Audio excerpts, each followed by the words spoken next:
I'm here with disturbing news about our favorite gadgets, cell phones, tablets, Wi-Fi, etc. Putting it bluntly, they are damaging the living cells in our bodies and killing many of us prematurely.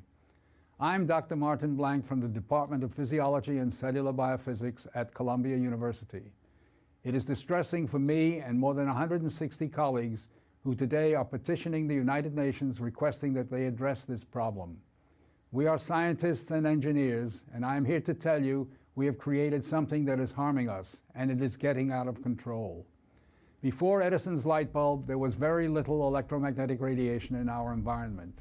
The levels today are very many times higher than natural background levels and are growing rapidly because of all the new devices that emit this radiation.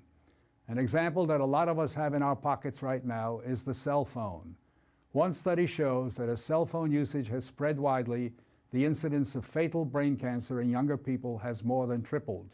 We are putting cellular antennas on residential buildings and on top of hospitals where people are trying to get well. Wireless utility meters and cell towers are blanketing our neighborhoods with radiation. It's particularly frightening that radiation from our telecommunication and power line technology is damaging the DNA in our cells. It is clear to many biologists that this can account for the rising cancer rates. Future generations, our children, are at risk. These biologists and scientists are not being heard on the committees that set safety standards. The biological facts are being ignored, and as a result, the safety limits are much too high. They are not protective. More protection will probably result from full disclosure of possible conflicts of interest between regulators and industry. Rising exposure to electromagnetic radiation is a global problem. The World Health Organization and international standard-setting bodies are not acting to protect the public's health and well-being.